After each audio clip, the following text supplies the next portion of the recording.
all students and good morning to Miss Elaine. So today I will talk about the general English requirement for a degree and master program in the UK. So due to the time limit, I would not touch into the format of each English test, but I can give you some idea of what is the general score and which type of the English test requested by the UK university for both undergraduate and postgrad program. Okay, now, do English requirement apply to you? Can anyone answer my questions?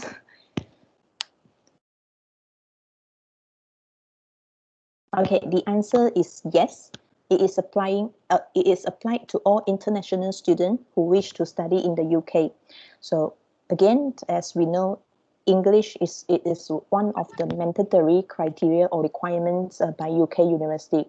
Besides the English requirements, the international student will also required to show the English level evidence in order to grant a student visa from UKVI, the UK Visa and Immigrations.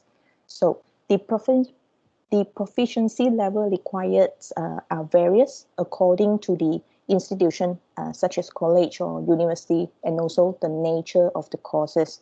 So for example, medicine courses might require a higher English test score comparing to general courses like business study, and as well as the top ranking university might also require higher level of English score compared to lower ranking university. So next, we will talk about the required score for each courses in the next slide. But now there are so many types of English tests in the market, such as Ielts, TOEFL, and Pearson PTE. So students might be wonder which English test should I choose. So if you can see from the table, there are different country university require different types of English tests. So for example, Ielts. Ielts is widely recognized by the institution in the UK, Australia, as well as in US. And TOEFL will be most widely accepted test in the US and also providing stiff competition to Ielts. And again, Pearson PTE is the newest of the international tests and are widely accepted by Australian institution and also recognized by the Australian immigration departments. So all these three tests measure your ability in four main components, such as the reading, writing, speaking, listening. Okay. Well, since next, MT. Since IELTS is the test that widely accepted by UK university, so I will use IELTS score as the main example in the slide. So if you can see from the slide, the IELTS minimum score will be starting from 0.0 and the highest score will be 9.0. Same to TOEFL, score will be 0 will be the minimum and the maximum will be 120. And for PTE, Pearson's will be 10 will be the minimum and the maximum will be 90. So from the table below, you can see most of the program that require IELTS 7.5 and no band less than 7.0 or 6.5 will be mainly like the health sciences courses such as medicines, dentistry, and veterinary. So all these courses required a higher score in IELTS because some of these courses will having a placement in the hospital. So the courses will require students to having a higher score indeed to let the student will be work in the hospital in future. So other than that, all these courses will be required higher score. It is due to because of the course accreditation body. So it might be requested by the medicine board in UK or in Malaysia or in China.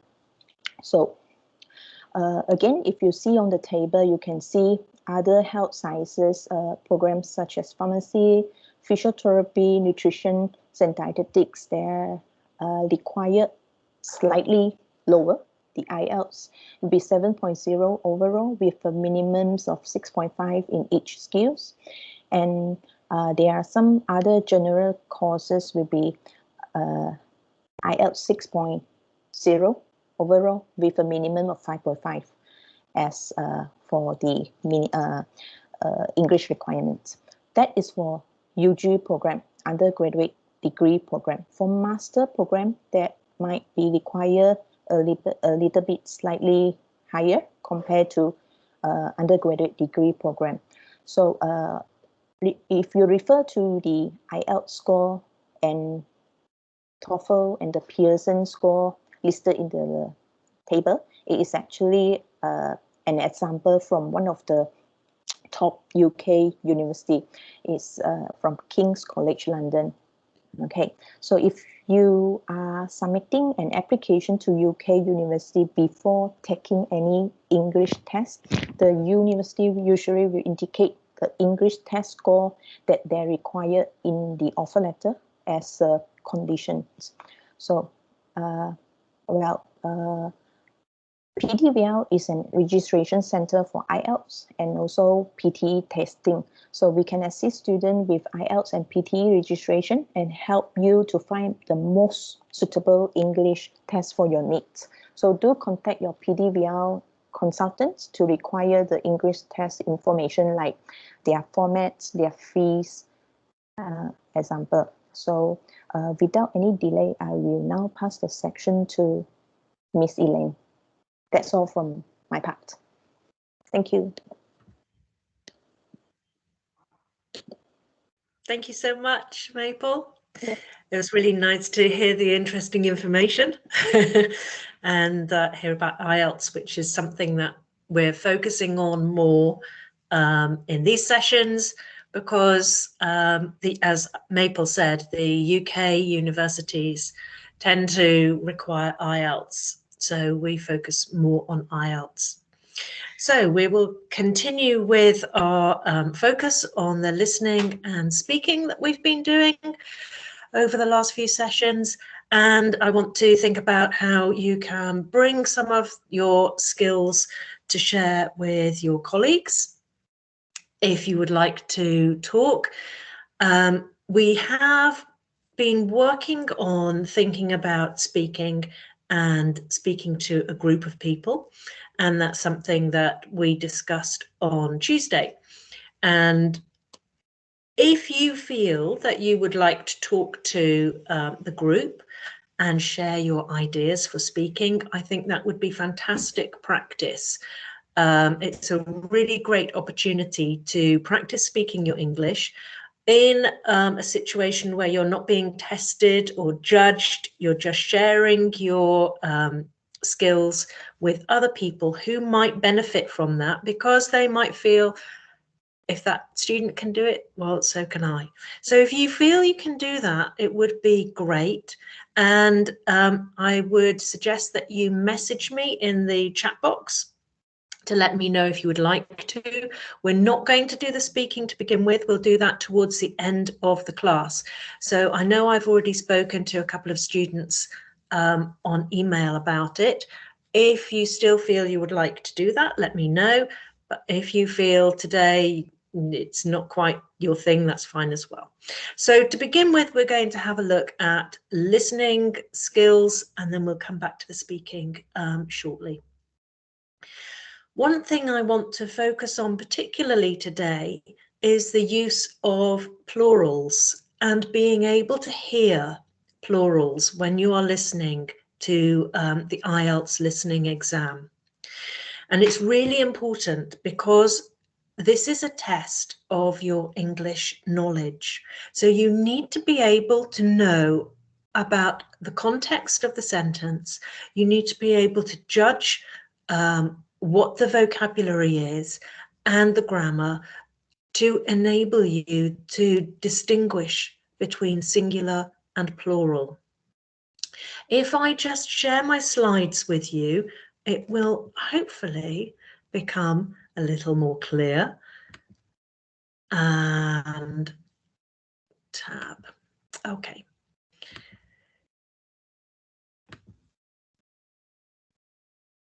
So we'll focus on IELTS today, and we're going to focus particularly on the plurals in listening. Can anybody remember what the overall message has been? If you want to take your microphone off and shout what you think the overall message is or has been, please do so. Or you can see behind the box, I have my suggestion. Nobody's confident. Okay, let's have a look. So the overall message for IELTS is practice and use your language.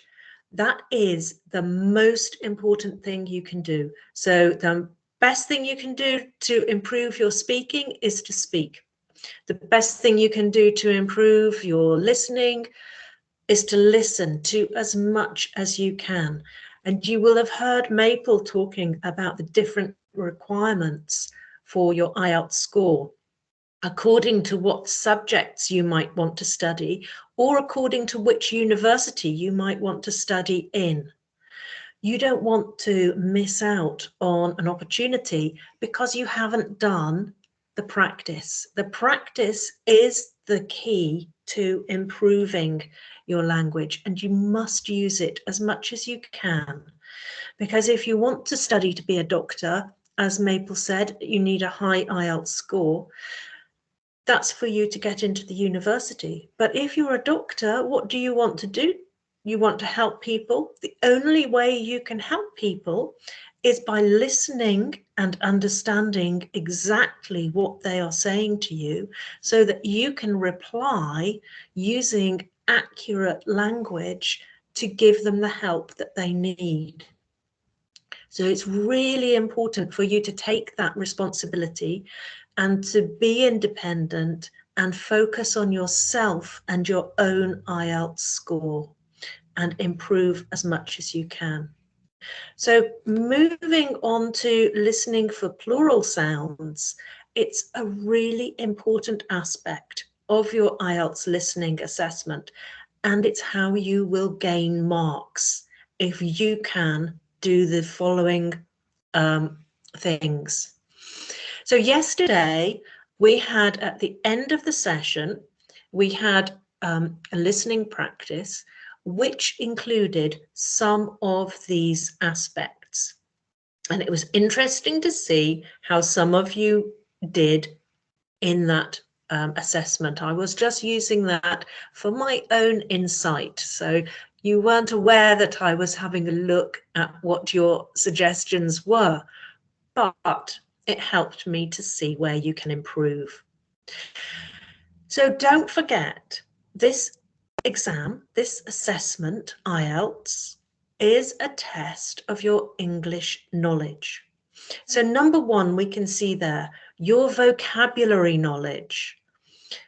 We could see in the questions that the sentence needed to be completed with a word that came after carbon.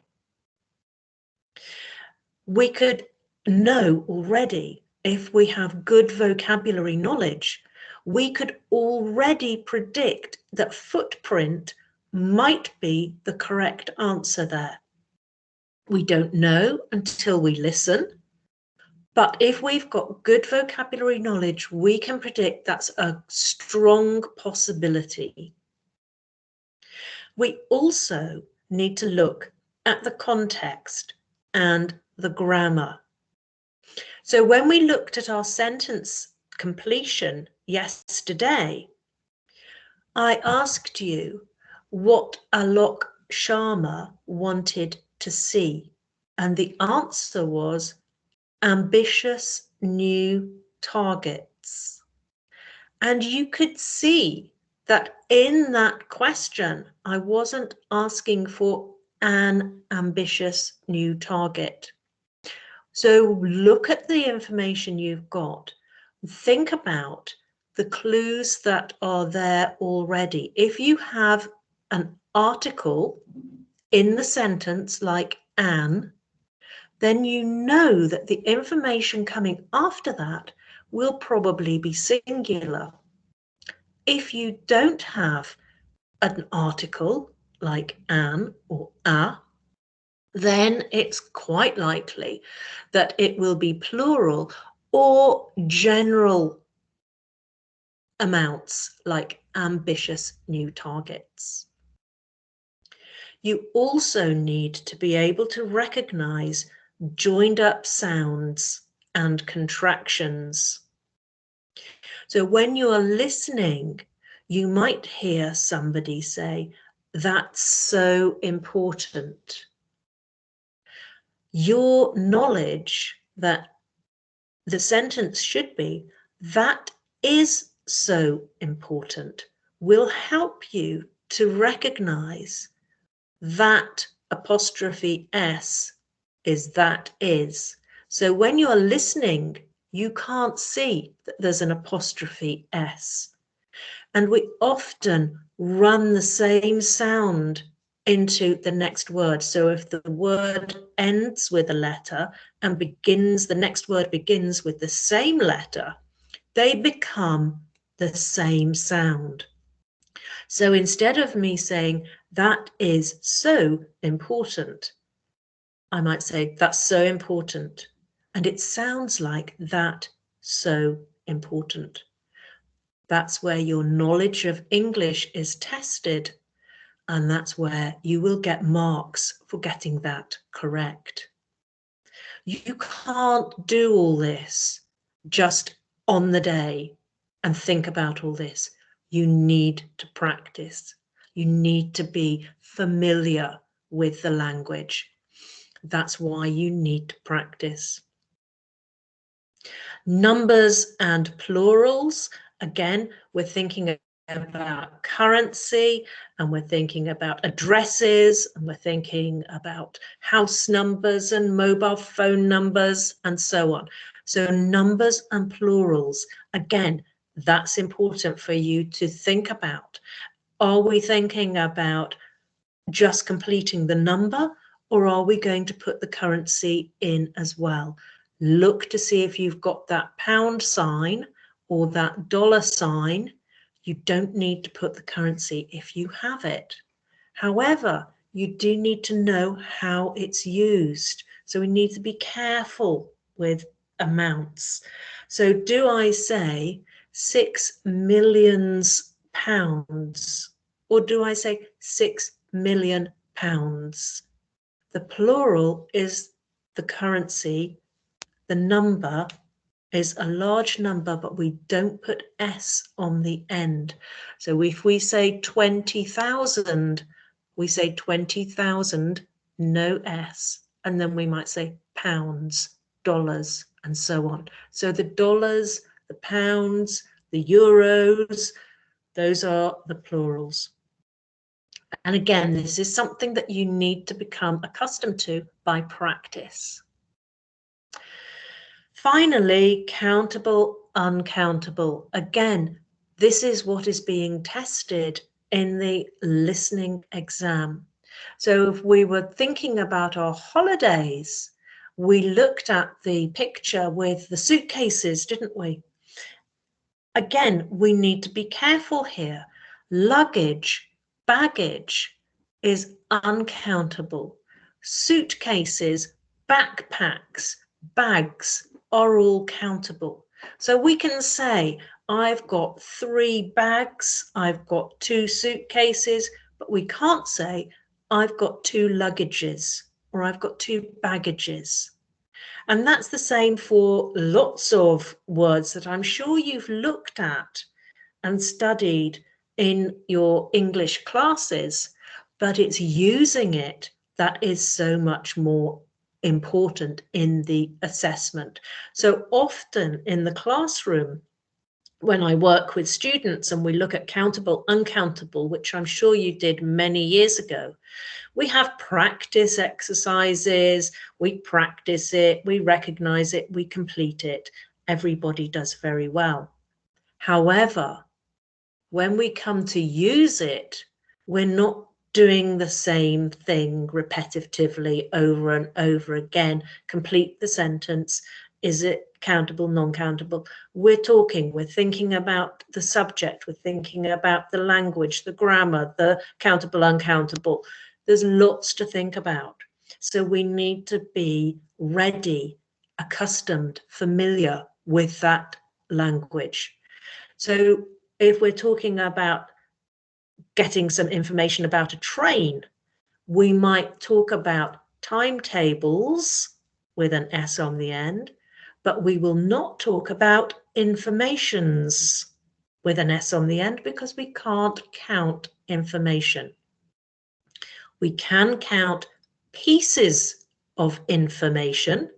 So pieces would be plural, or a piece of information would be singular. So it's really important that you focus on the words, the context, what is being spoken about. So we're going to practice that a little bit this morning so that you can get a feel of how well you notice these different aspects. It's also important to remember that in Ielts, just one letter that is incorrect will mean that you do not gain the mark. You don't get marks taken away from you. In Ielts, you are always looking to add marks. You won't have marks deducted if you get something wrong, but you want to add as many marks as you can. Listening on a regular basis to people talking is so important. Listening to me, you might notice that S and T quite often sound the same. S and F quite often sound the same. And different people pronounce things slightly differently. So listen as much as you can. And we've spoken before about TED Talks, and I know that before your sessions, sometimes PDVL have been playing some little snippets of information from the web while we wait for the start time. And sometimes we've had TED Talks being played from YouTube. Not everybody has access to YouTube, but if you do have access to TED Talks, TED, and then Talks, there are some fantastically useful talks there. But you will also find lots of Ielts listening practice on the internet. Any listening you do is brilliant practice. But also listen to anybody talking English. It will help you with all of this. It doesn't need to be a study talk. It doesn't need to be serious. It can be any famous sports person, musician, actor, anybody, anything that you're interested in will help you to listen. I'm going to give you some information now. I'm going to talk to you and I want you to complete the sentences. So we're going to again look at the information and think about the information that we have. And you can see here, we've got the sentences that I want you to complete. The gaps have got the dots there for you to complete. And I want you to complete those gaps with one or two words, thinking about the information. If we're ready, I will begin, and we'll just make sure that everybody has got sight of that. It might be useful for you to take a screenshot or a photograph, or you can make a note when you're doing that. And I will start. So welcome to a very special day for all the community and the projects, small scale and large scale, involved in building this new facility. We're really pleased to be open to sorry, I'll start again. I've got completely tongue-tied. My brain and my tongue are not talking at the same time. Okay, we'll start again. Today, welcome to a very special day for all the community. Small scale and large scale involved in building this new facility. The library which we are opening today should make a huge difference to everybody who is able to use it. Of course, we have lots of books you can enjoy, but we also have lots of information. We have computer suites for you to access, and we have leaflets, advice people. So we would ask you to use the library as much as you can. We raised £2 million and also received many donations of items such as computers, books, and furniture.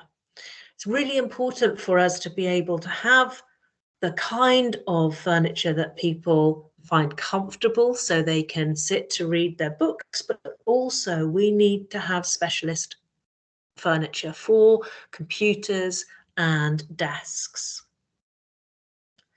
People also donated their time when we were developing the project, not just money and the items, but time is a huge, important aspect for us as well. We look forward to seeing you all now using the facility in the coming weeks, and we hope that you will use it to advantage yourselves, to relax and enjoy the environment, as well as gaining information and knowledge at the same time. So hopefully we can complete those sentences. As I started to read it, I remembered that we're on Microsoft Teams, and so I needed to look at my script at the same time, but I know if I look at my script, I would immediately have shared the script with you. I'm not so accustomed to Microsoft Teams. So I've had to just give you the talk from my memory, which as a very old person is not so good. So let's see if I remembered the correct information to give to you to complete the sentences. I have my fingers really crossed for this. Okay, so we've got some gaps here, and we've got sentences 1, 2, 3, and 4. If you can make a note of what you think the answers are for each one, and then we will go back to our meeting and we'll see if we've got the correct answers, and we'll put those in the chat box. So I'll stop sharing, I'll put the chat box there. So question 1, have we got any suggestions for question 1 for the information to complete that sentence?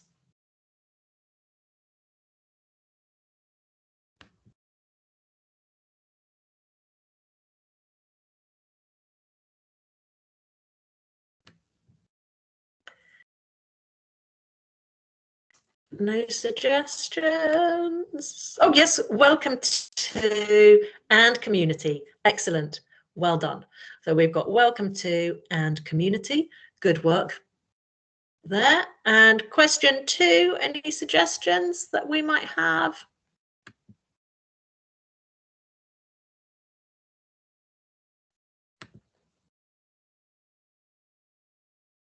Any suggestions? I think we have a slight delay, so I may not see everything immediately coming through.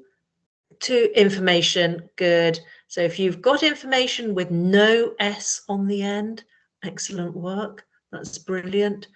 Information. And Aisha has gone ahead and given us some extra answers. So do you agree with Aisha? She has agreed with you on information with no S, but she's also suggested that 2 million is the answer for question 3. Furniture is the answer for question 5. And she's suggesting time is the last one. So what do you think? Do you agree with her?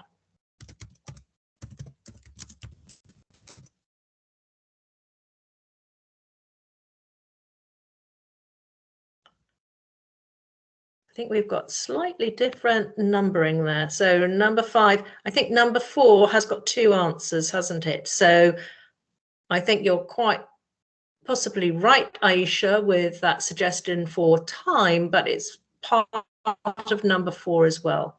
Okay, so good suggestions that we've got here. Let's have a look at our answers.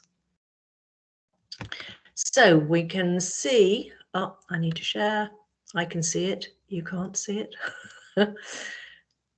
And share my tab. Okay. So we can see, welcome to a very special day for all the community.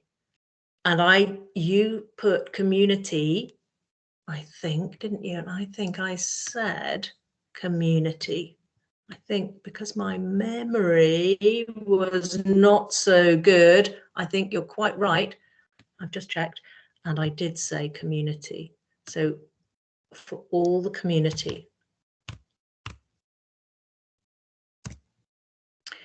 However, you may have thought I said communities because the next word was small scale. So well done if you've got community. Number 2, we've got information. And again, as you've all said, we don't have an S on the end there. And we had £2 million. We only need to complete the word 2 million. And again, no S. So good work. Furniture is not countable. Again, good. And time is not countable. However, weeks can be counted. So we've got weeks at the end there. So I think you guys have done really well. Not all students do as well as you have. So I think you should be feeling quite pleased with yourselves. We'll move on. So what will help you to improve your listening skills, and what should you do to improve your listening skills? So this is something that I've been talking about already this morning, and I want to remind you that for IELTS, the spelling of words is really important. So if we have a look at those 2 questions, let's number them, and then you can question 1 and question 2. What do you think the answers could be for those questions? Question 1 and question 2. So we'll go back to the chat box for a moment and see if we can answer those questions. So what do we think the answers for questions 1 and 2 might be?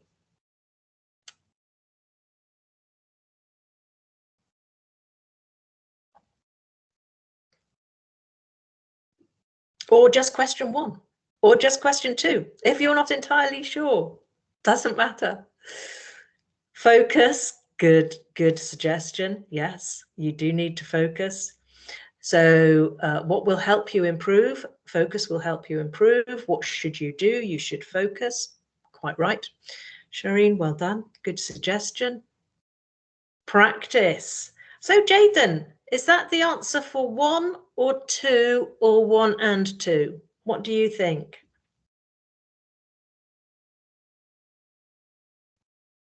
I'm sorry, Jayden, to highlight you.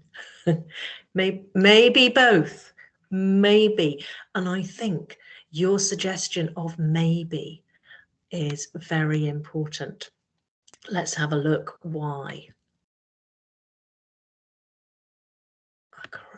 Let me just add share.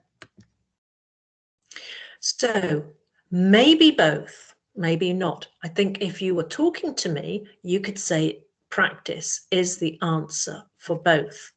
However, the practice that you have put there in your answer is the answer. You're right for number one, practice, practice, and practice again. What should you do to improve your listening skills? You should practice. But we can see we've got a different spelling here. And this is what will be tested in the Ielts, your knowledge of English. Are you talking about practice, a noun, or are you talking about practice, a verb? So if we look at question 1, we've got what will help you, something will help you. So we could say that headphones will help you to improve your listening skills. We could say that a computer will help you to improve your listening skills. Time might help you to improve your listening skills.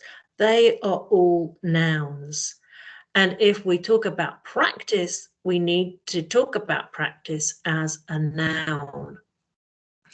So if we're writing our answers down in our Ielts listening, we need to be showing our knowledge of English language. So you need to have practice with a C, where we're talking about nouns. But if we look at the sentence or the question number 2, then we are thinking about what should you do? So if you're doing something, then we're thinking about a verb, aren't we? What should you do? So you might say, what should you do to get somewhere quicker? And you could say run. It's a verb. So we need to use practice, the verb. And practice, the verb, is spelt differently, but not pronounced differently. So Ielts will want to see that you have that knowledge. So practice with an S. So you're quite right, Jaden. If you're talking to me and you said practice for question 1 and question 2, you would have been correct because they sound exactly the same. If we're writing, then we need to make sure we're spelling them differently. But the idea is the same. So I think, Jaden, you're quite right. Maybe both. Depends if we're spelling, doesn't it?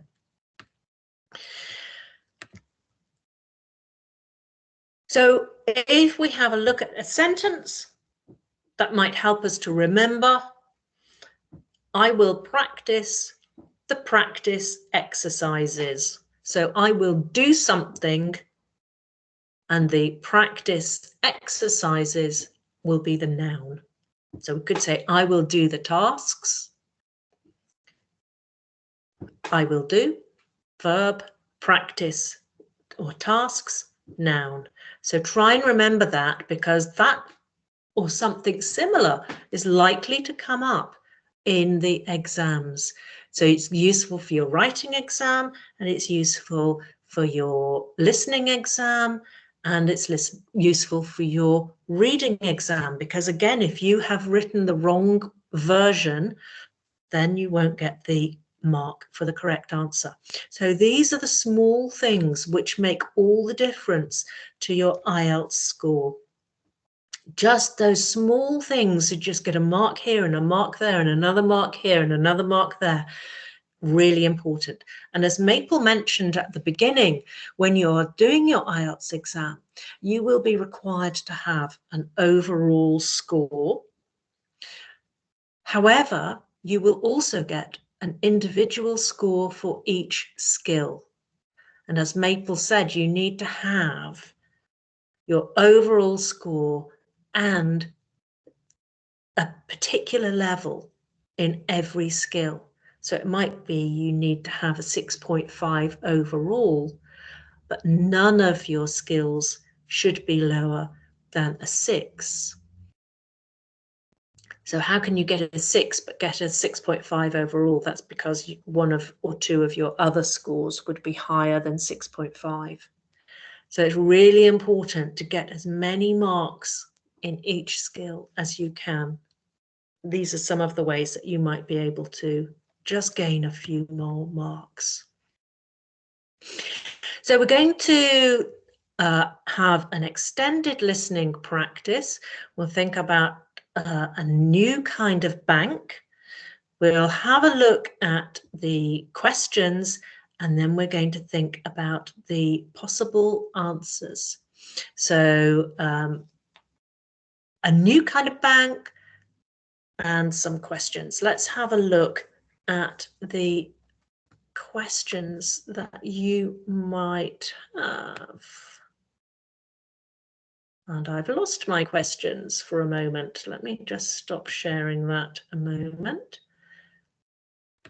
And I will share the questions with you.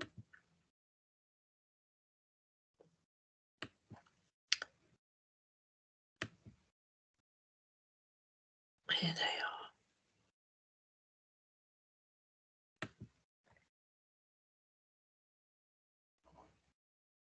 Okay, it doesn't want to share this at the moment. I think it's coming. So share my tab. I've got that spinning circle, but I think it's stopped now. Okay.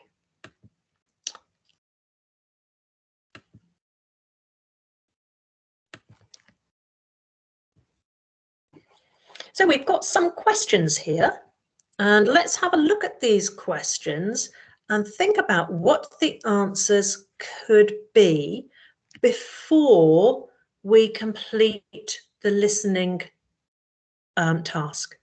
So in the Ielts exam, you will have time to look at the questions. And very often people feel nervous in the Ielts exam, like any exam.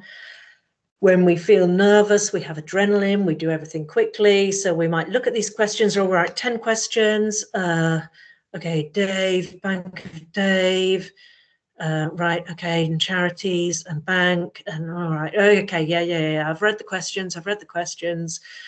Okay, I've still got time to look at the questions. I don't know. Well, nothing looks very difficult. I don't know who this Dave Fishwick is. What's it about? I don't know. That's absolutely no help to you. What we want to do is think about what kind of questions we might have. In the listening exam, you have a separate answer sheet, and you have time at the end of the exam to put your answers on the answer sheet. So when you are looking at the questions, you can make notes or put little scribbles down or words down that might be helpful. So let's do that. So let's have a look at question 1. If we look at that, how many people have similar thoughts to Dave Fishwick? In order to answer this question, do we need to know who Dave Fishwick is? Do we need to know what his thoughts are? No, we don't need any of that information. We need to know how many people have similar thoughts to Dave Fishwick. So we need a number there. So you can write next to that question, number. Who opened the Bank of Dave? So we're going to be listening for a name of a person. So when we hear Bank of Dave, probably we're going to hear the words opened. Maybe we won't hear opened. Maybe we will hear created. Maybe we'll hear founded. Maybe we will hear something connected with an opening ceremony. So we need to be ready for words which have the same meaning as opened the bank. What do savers and local businesses have small amounts of in Dave's hometown? So we're probably going to be thinking about a noun. What do people have? And it's going to be something that's a small amount.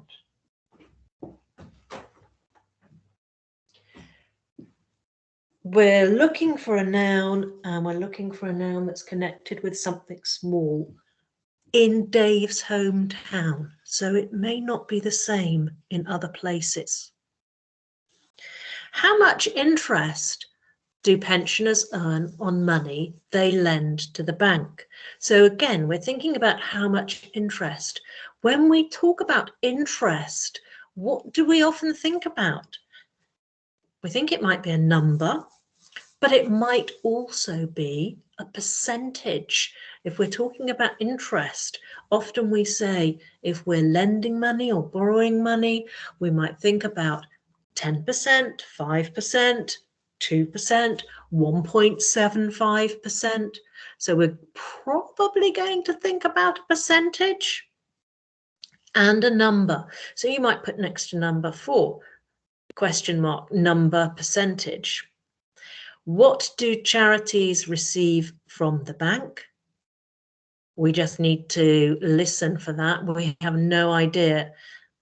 What can you receive from a bank? Well, you could receive help, you could receive money, you could receive funding, support, information. So we don't know what that will be, but it'll probably be a noun. Will we hear the same word as receive? Again, we don't know, but we need to be ready to think about maybe an antonym. So not what do charities receive, but what does the bank give? We might need to think about what do charities get from the bank. So we need to think about our alternative suggestions.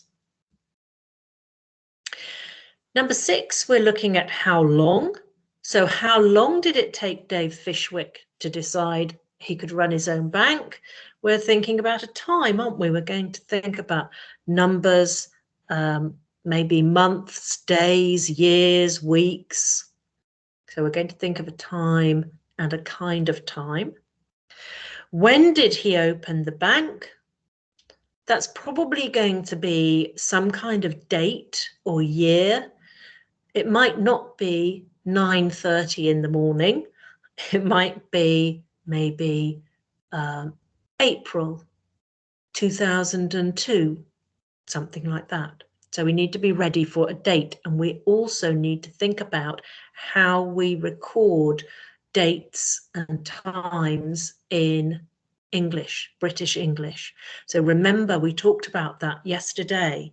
Is it yesterday? No, last week or yesterday? No, yesterday, when we were looking at the train travel and how do we talk about the 30th of May 2021. So we were thinking about 30 May 05 and 21. So be careful, make sure you put day, month, year. What is the highest amount savers can lend? Again, that's going to be, I would say, a number.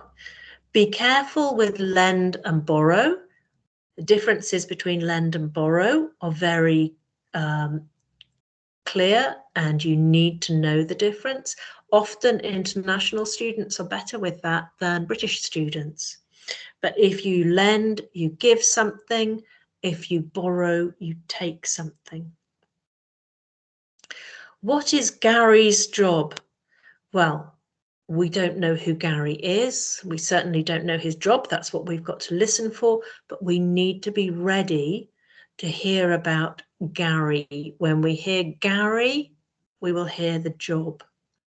And is Fishwick dreaming of becoming a millionaire as a result of running his own bank?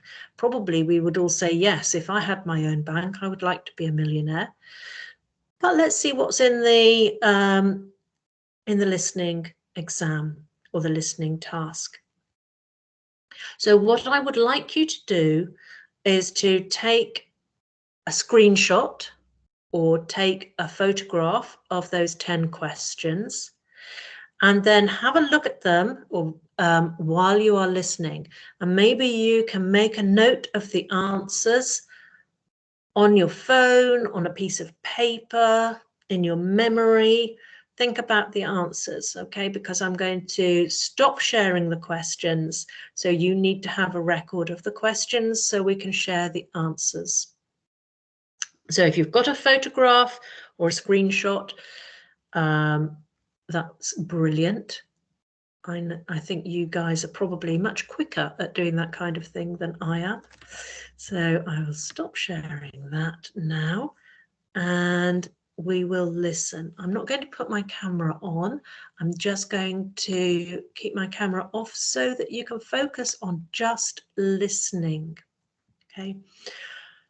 Any problems? Anybody not got the questions or not sure what they need to do? Just quickly raise your hand. Otherwise, I will start. Okay, I've got nothing in the message box. I've got no hands raised. So I will start. Bank on Dave. One man's crusade to help small businesses raise finance. Banks are rubbish, says Dave Fishwick, a businessman who has made lots of money with the biggest minibus company in Britain. Millions of other people probably think the same way. As he drives round his hometown, all Fishwick sees are closed shops and signs offering places to rent. But unlike almost everyone else, he has done something about it. Fishwick has opened the Bank of Dave, which links savers in his hometown with local businesses who have little cash. It's already lending £25,000 a week, with hundreds of happy local customers and many more on the waiting list. How does it work? Pensioners earn 5% on the money they lend to the bank, which is better than any offer from the well-known banks. Small business borrowers pay 8.9% to 14.9% a year in interest, which is less than at other banks. All the money the bank makes goes to charity. This is not about making me rich. After all, you can only drive one car at a time or go on one holiday at a time, says Fishwick. The idea for the bank came when Fishwick's customers could not get loans from their banks. All of a sudden, the banks wouldn't lend money to the customers. The customers weren't doing anything differently, and they were still able to pay.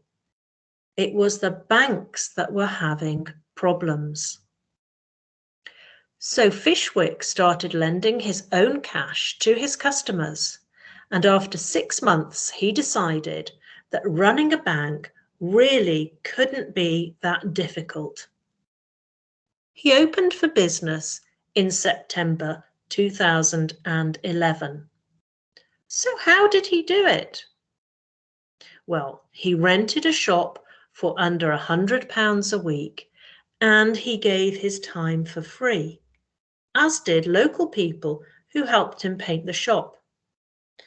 Above the entrance, it says Bank on Dave, but it's not the firm's legal name. The bank's real name is Burnley Savings and Loans. As his website explains, you lend your savings to a borrower, then that borrower pays back the loans. Burnley Savings and Loans does the administration around this and is responsible for checking the small businesses who want loans. As his website explains, sorry, I'm repeating myself, savers can lend from £50 to £15,000. There's no protection through the Financial Services Compensation Scheme. So for every £1 put in by a customer, Fishwick puts down £1 of his own cash as a guarantee. He says we help real businesses. I had an accountant who came to us needing to borrow £10,000 as he was buying his partner's part of the business. The banks wouldn't lend him the money, so we did.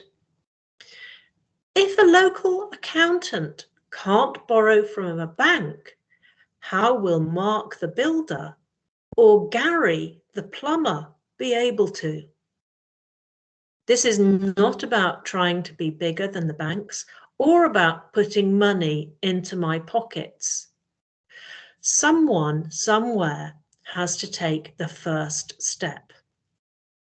He dreams of many more independent savings and loans across the UK. Other people up and down the country can do the same as me.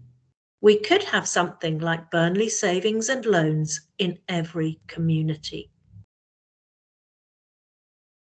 So that's the end of listening for the answers to the questions. And let's go back to our questions and see if we can answer them. So I'll just share the questions again with you. Although you should be able to see them on your phones. Actually, I'm not going to share it with you.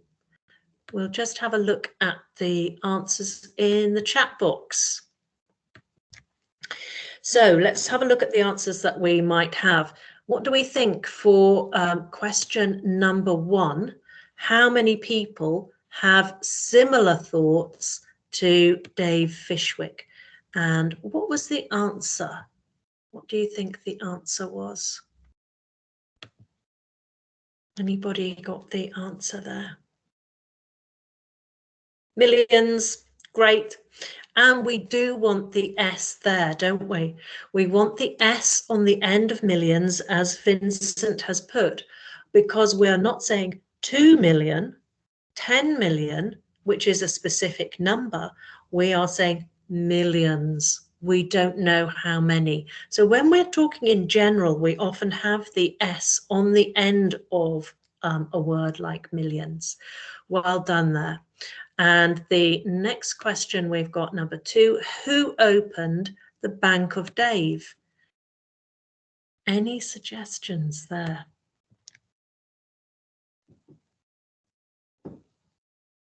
Fishwick, good. Anybody got both names for Fishwick?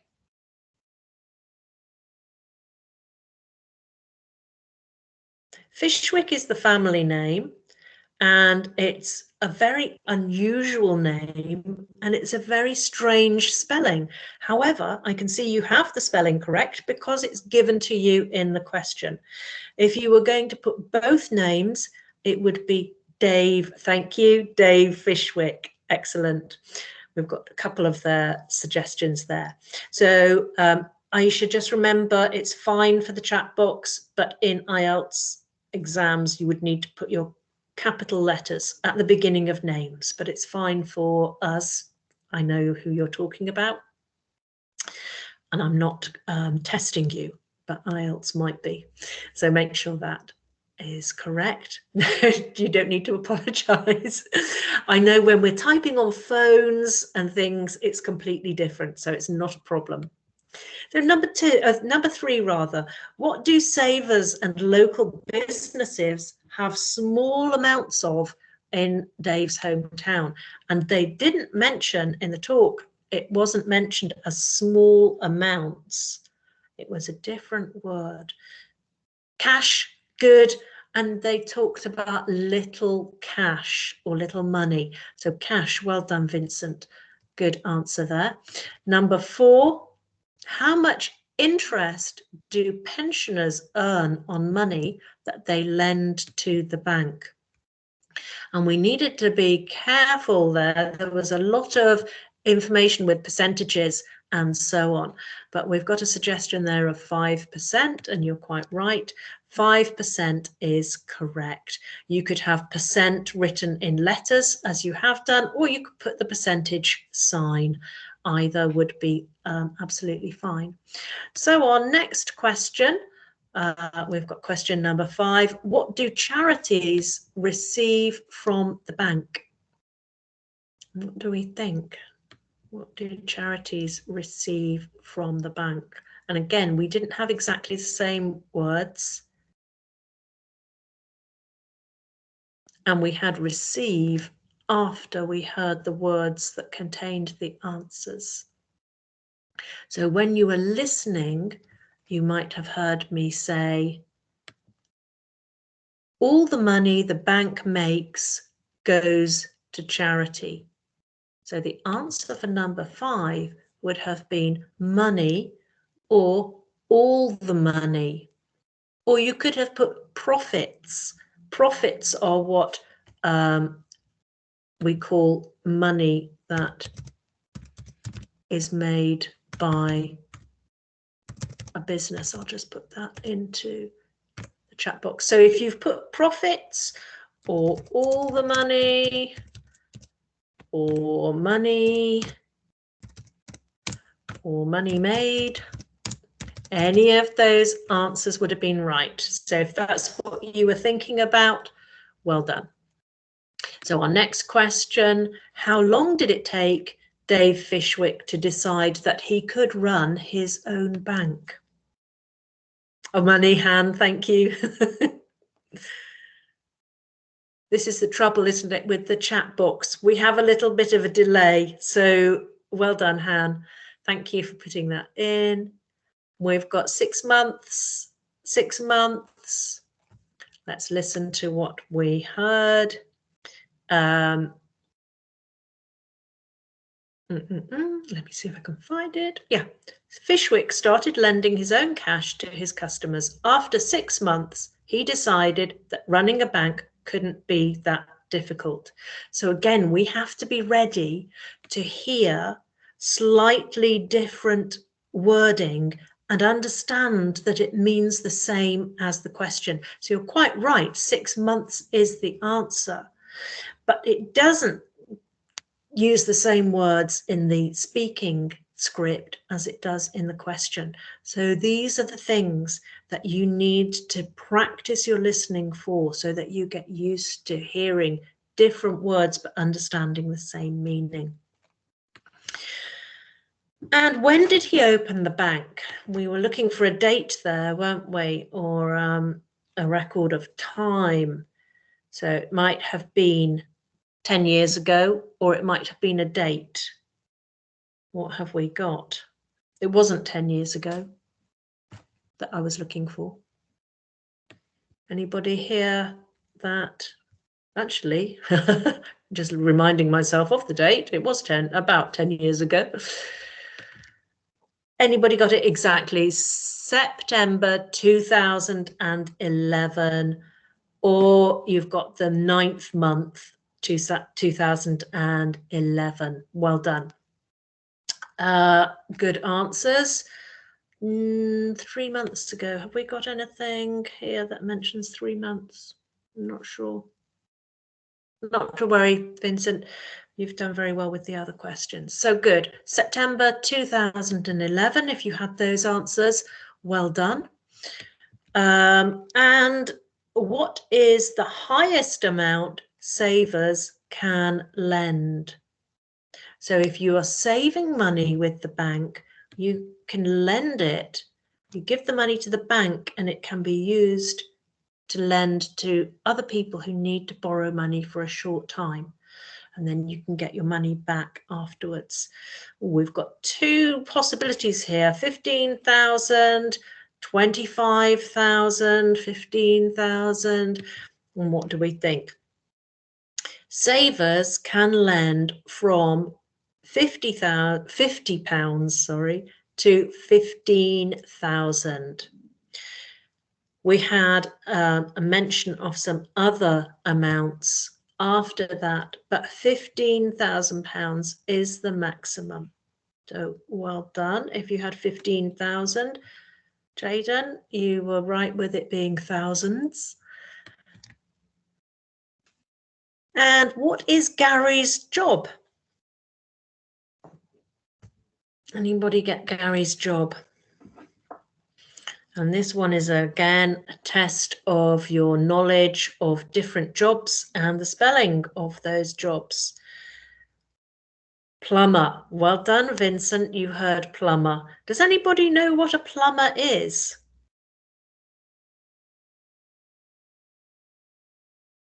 You certainly heard the right word. You would need to have the correct spelling, and the correct spelling is actually with a silent B. So the way Vincent has written it is exactly how it sounds. However, as Quinn has written it, is how it is spelt. Does anybody know what a plumber does?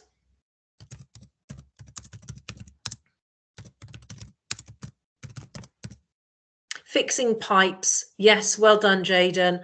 We might say that a plumber works with the water supply, repair the water pipes. Well done, Vincent. Yes.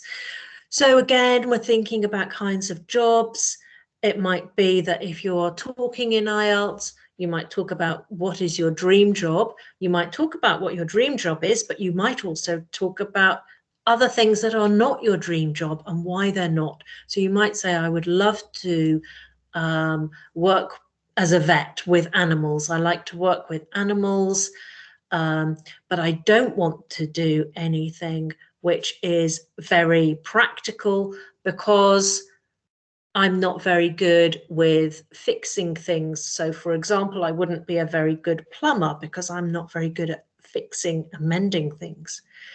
Doesn't matter if that's the truth or not, but you have given extra vocabulary, you've shown what you know a plumber is, so you're always showing your knowledge and showing your language, which is the most important thing you can do to gain your marks. And Aisha, yes, we've got some good words there. So fits and repairs pipes, fittings, and other apparatus or apparatus, you get both pronunciations, of water supply, sanitation or heating systems. So water supply is water that comes into your house that you might drink or you might use to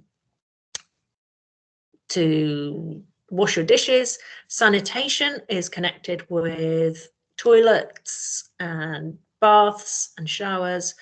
And heating systems. In the UK, we have a lot of heating systems that rely on heated water going through pipes. You may not need so much heating as we do. Okay, well done. And the final question, does Dave dream of becoming a millionaire as a result of his bank business? Any suggestions? You can put yes or no, and if Vincent's gone for no with a question mark, so maybe he's not 100%, if that's quite right.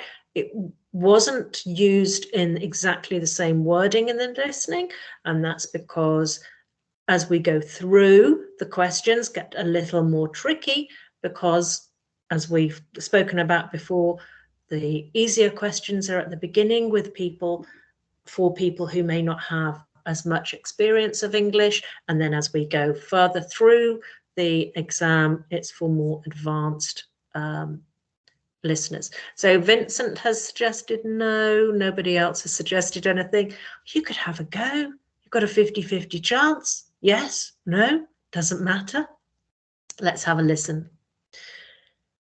This is not about trying to be bigger than the banks or about putting money into my pockets.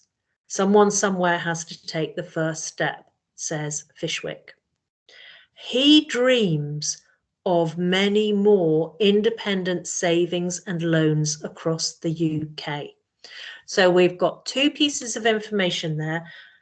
It's not about putting money in his pockets. So he's not trying to get a lot of money from this. And his dream is for more of these banks to be opened. So Vincent, quite right, no, he's not dreaming of becoming a millionaire. So well done, students. You have, those of you who have contributed your answers or suggested answers, then really well done. Not everybody is able to do that, I know, because of perhaps where you are in your, while you're watching this session and so on. So if you haven't contributed, don't worry too much about that. We'll just have a look at the slides again and thinking about the answers. Let's see if we can get to the answers. So just if you want to keep a record of that, you can do. Or if there was anything that you weren't sure about, I haven't highlighted that, have I? So if you haven't got that, you can take a photograph to remind yourself. Why doesn't it want to highlight? I don't know. Yes, no, it doesn't want to. Never mind, we know millions is the correct answer. We've got Dave Fishwick, cash 5%, all the money the bank makes, or profits, or money. 6 months, September 2011, 15,000. We can see Gary is a plumber, and no, he doesn't dream of becoming a millionaire. He actually, if you were listening, you will have noticed he already is a millionaire. Okay, brilliant work. Hopefully we can think about some of these things we've talked about today for our listening, thinking about words that run together and words that we might need to know go together or can be contracted. And if we have a look at the information that I was giving you today, there are quite a few examples of that in there. So where we've got contractions or where we've got words that run in together. And I did notice something when I was reading it to you, but I can't see it now. Not to worry. If I remember, I will tell you next week. So how did you do? I think you all did very well, actually. Well done and congratulations. Now, I know that Quinn mentioned she might be, or he might be, I'm not sure actually. Quinn, are you girl or boy? I'm not sure. Doesn't matter. Quinn mentioned thinking about speaking and possibly sharing a short talk on holiday, dream holidays, holidays they have experienced. And is there anybody else who would like to speak? And Quinn, are you still happy to speak? If you put that into the meeting chat, Quinn, if you're not still happy to speak, that's fine. Don't worry. If there's anybody else who would like to speak about their holiday, please feel welcome to put your name or put your hand up, and then we can listen to your ideas about holidays. But it would be good to hear somebody speaking instead of me. You're probably fed up, sick of my voice. You've heard it too much, especially as I've been reading things to you to listen to. So I'll just give you another moment or two to see if you're going to talk.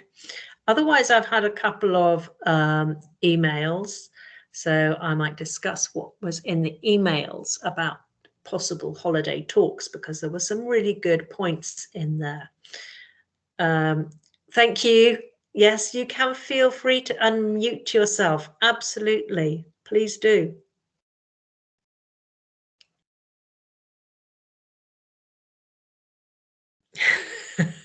But nobody wants to.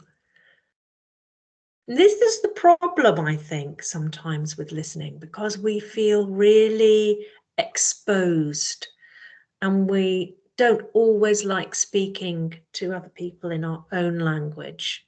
And then when we have to speak in another language, we feel that we might sound a little bit babyish, a little bit silly, a little bit stupid. But you don't want to feel like that in the Ielts exam. So the only way you can help yourself not to feel like that in the Ielts exam is to try and do it. So I haven't got any volunteers. However, I can go to I'm going to stop sharing a moment because I don't want to share anybody's email. So I will go to my emails and talk to you about a couple of ideas that were emailed to me. And obviously the students are not happy to join by speaking, or maybe they're unable to at the moment. So if I just talk to you about some of the ideas that I had by email. So I think there were some really interesting ideas. If I can't find them now, where's it gone? Here we are. Lovely. Okay. So some ideas about speaking, about holidays. And I've got a couple of suggestions. So who would you like to travel with and where would you like to go? Well, one suggestion I had through on my email was traveling with my family. And that's a really good starting point because you can demonstrate your knowledge about relationships with families. So you can talk about cousins or brothers or sisters. If you are talking about brothers or sisters, remember there is another word that you can use, which is siblings.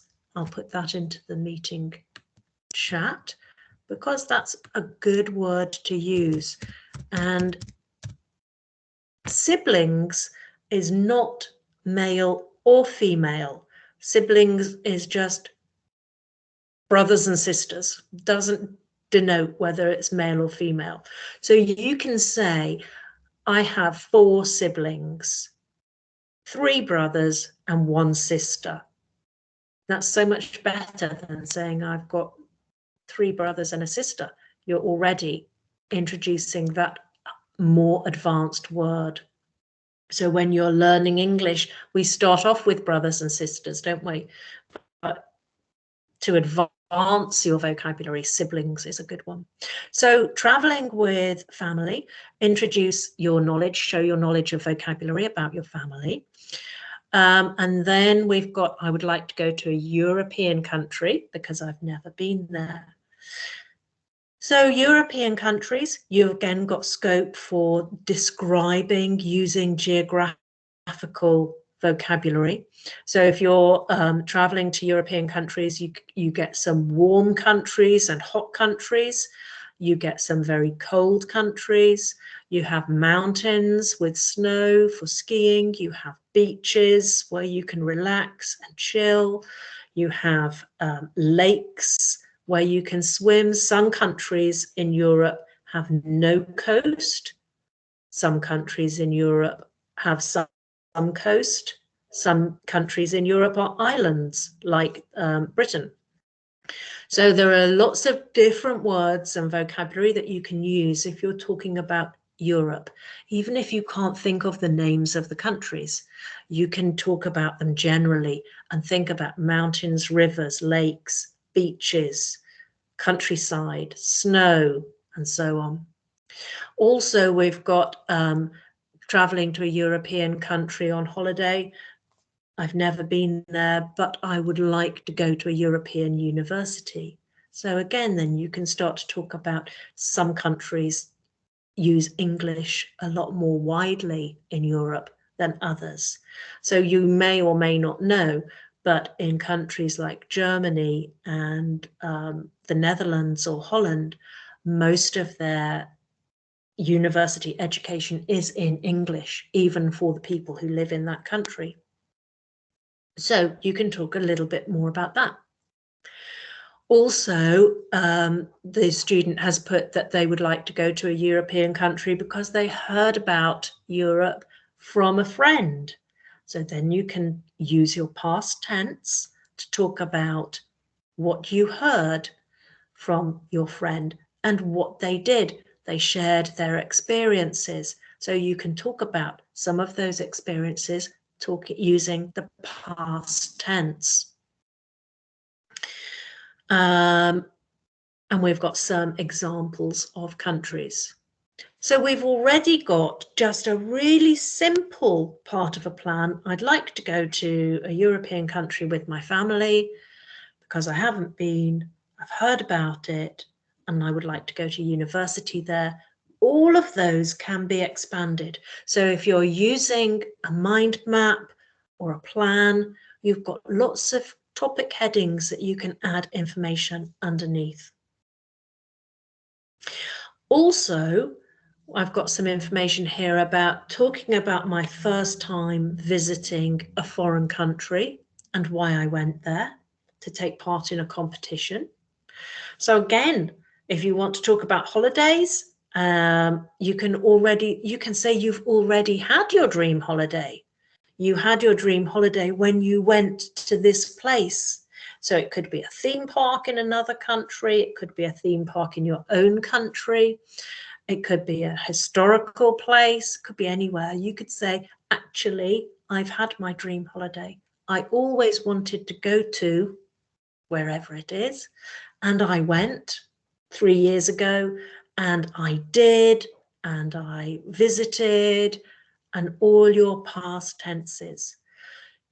Do try and remember to think about maybe in the future, I will go again or I will visit again, because you're showing your different tenses there, past and present. We've got a note here about the food in different countries. And as we spoke about the other day, there are lots of other kinds of foods that might be very unfamiliar to us, like snails and frogs we thought of for France. There might be foods that we're more familiar with. Lots of countries now have pasta and pizza from Italy, ice cream as well. So we can think about maybe you would like to be adventurous or a little safer with your food. And also things that you might have faced or you might face. So when we're visiting other countries, there are things that you might have experienced or you might worry about experiencing if you are in another country. So for example, if you are visiting California in America, they have lots of earthquakes there. So sometimes people feel a little bit nervous about going. Although when we think about the percentage of times that happens, it's a really small percentage. But all of this that I'm talking about, you can talk about.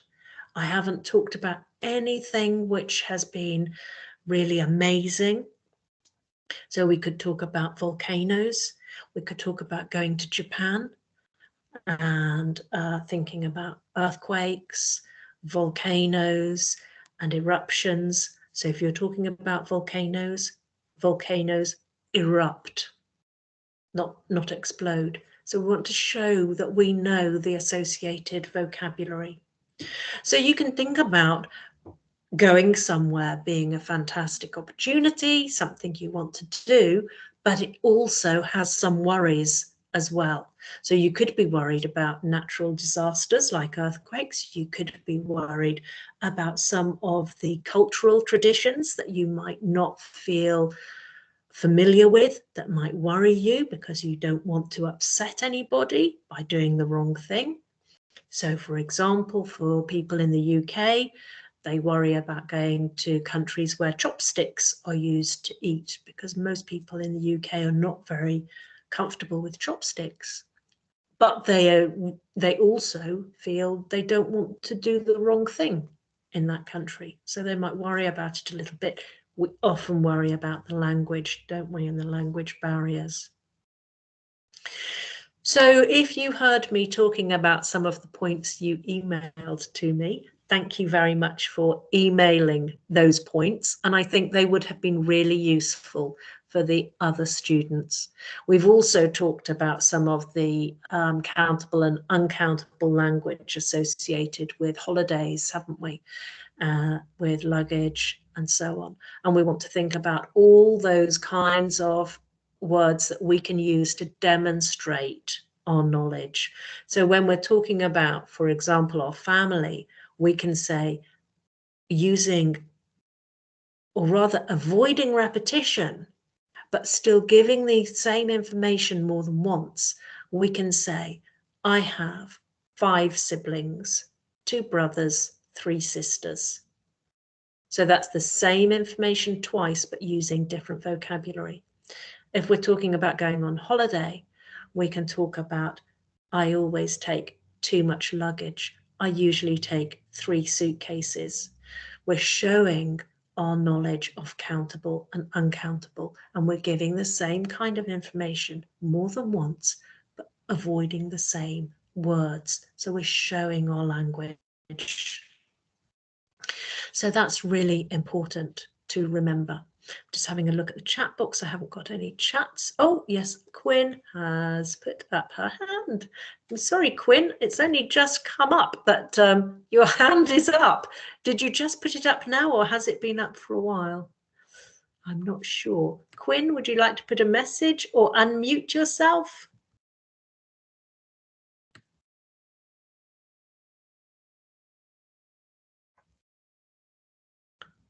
Maybe not. Let me see. Is there anything in the chat? Would you like to speak, Quinn? Hi, Quinn. No, that's not Quinn. Yeah, I think Quinn accidentally hit the Oh, hand. there's an X. Okay. Okay, Quinn. Time is almost over. Don't worry. If you feel that you would like to talk, email me, okay? Because next week we are doing our English Corner, where we're talking about an extended topic. So if you would like to talk, Quinn, please email me, and then thank you. We can see there that we've got that on there. We're talking next week, and really what I would like people to do is to do more talking than me. So if Quinn is ready to talk next week, that's fantastic. Email me and we will organise it, Quinn, next week. We're going to think about how to deal with an unfamiliar topic and how it links to the Ielts exam. And then we're going to get students to deliver talks if we can. See, when you're in the classroom with me, I can get you to talk much more easily than when you're online with your microphones switched off. But let's see if we can practice that next week. So thank you, Quinn. I'm sorry if I didn't notice your hand going up in time. So we'll sort that out. Email me and we'll plan that, and we'll make sure you do it next week, because it's the best thing you can do to practice your English. So I look forward to seeing you next week, to thinking about extended talks. So we've been thinking about short talks to begin with.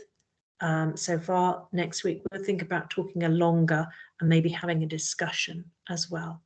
So I will see you all next week.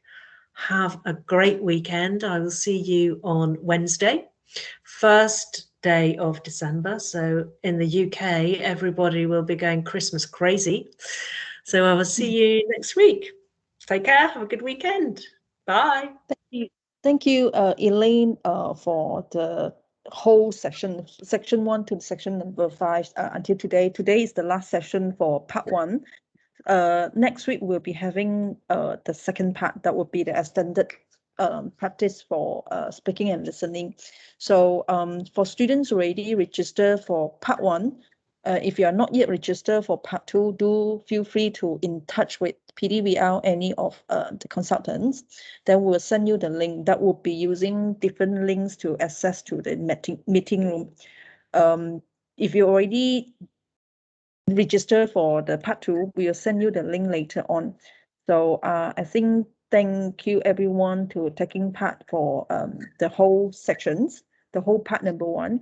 And I hope you gain some very insightful and very useful information about speaking and listening, especially in the future if you want to sit for the IELTS test.